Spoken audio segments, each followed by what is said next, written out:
الصلاۃ والسلام علیک یا سیدی یا رسول اللہ، الصلاۃ والسلام علیک یا سیدی یا حبیب اللہ۔ السلام علیکم ورحمۃ اللہ وبرکاتہ۔ بدبختوں، بچوں پر تو کافروں کو بھی ترس آ جاتا ہے۔ تم تو مسلمان کہلاتے ہو، تمہیں یہ بھی معلوم ہے یہ کون بچہ ہے، یہ کون بے زبان ہے؟ 2 گھونٹ پانی کے اپنے ہاتھ سے اس کے منہ میں ڈال دو۔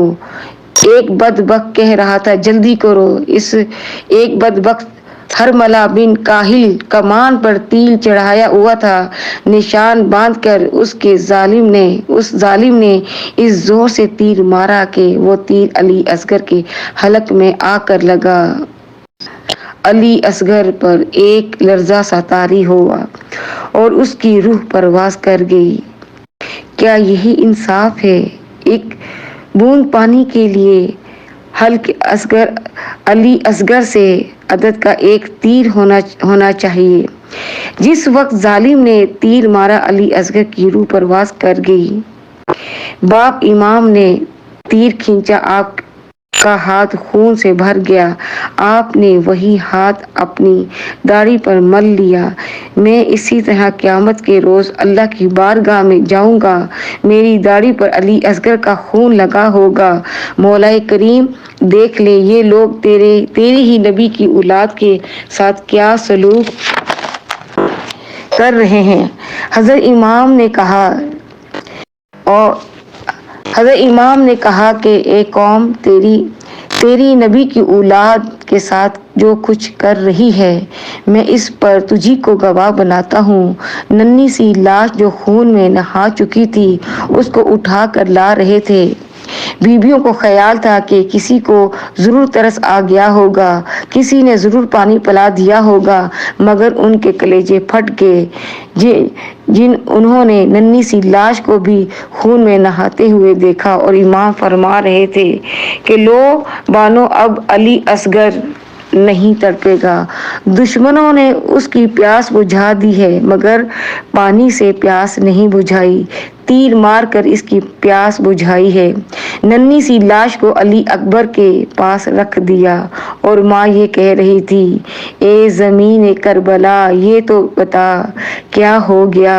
بے زبان علی اصغر تیری گود میں کیسے سو گیا؟ میری گود میں تڑپنے والا تیری آغوش میں کیسے آرام سے سویا ہوا ہے؟ مجھے تو ایسا لگتا ہے کہ علی اصغر شدت پیاس سے نہیں تڑپ رہے تھے، پیاس کی بےتابی کی وجہ سے مضطرب نہیں تھے، بلکہ وہ بھی شوق شہادت میں بےتاب تھے۔ وہ بھی جام شہادت نوش کرنا چاہتے تھے۔ وہ تاریخ کے صفحات پر اپنے معصوم خون سے یہ نقش کرنا چاہتے تھے کہ میری معصومیت دیکھو اور ان کے ظلم اور ان کی جفا دیکھو کہ ظالموں نے میرے جیسے معصوم بچے پر بھی ترس نہیں کھایا۔ اب امام عالی مقام کا ایک بیٹا باقی رہ گیا تھا، جس کا نام علی اوسط لقب تھا زین العابدین۔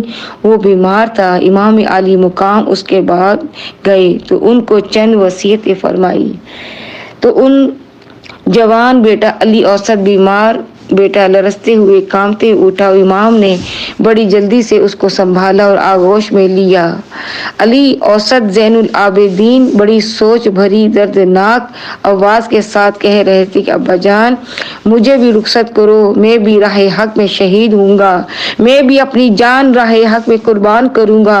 امام نے اپنے بیمار بیٹے کو چوما اور فرمایا، بیٹا تجھے بھی رخصت کر دوں تو میری اولاد کا سلسلہ کس سے چلے گا؟ میرے نانا جان کا یہ فرمان ہے کہ اللہ میری اولاد کو قیامت تک باقی رکھے گا۔ تم ہی میرے ایک فرزند ہو، اب تم میں سے ہی میری اولاد کا سلسلہ جاری رہے گا۔ سنو، میں تمہیں چند وصیتیں کرنا چاہتا ہوں۔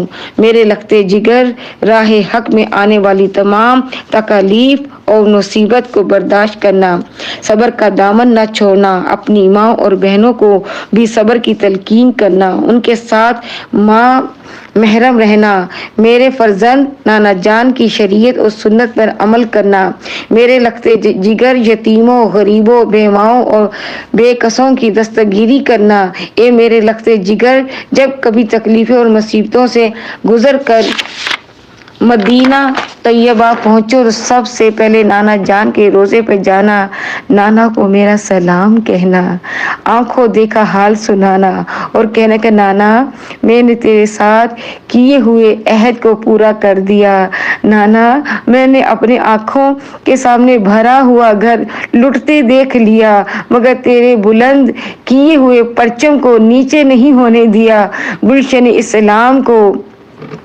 فضا کا شکار ہونے نہیں دیا۔ آپ نے اپنی دستار مبارک اتاری، اپنے بیٹے کے سر پر رکھ دی، یہ باطنی اجازت اور خلافت تھی۔ جانشینی سپرد کی، صبر و رضا کے پیکر کو بستر پر لٹا دیا۔ اب امام بیویوں کے خیمے میں آ گئے۔ جب بیویوں کے خیمے میں آئے تو فرمایا تم پر میرا سلام ہو۔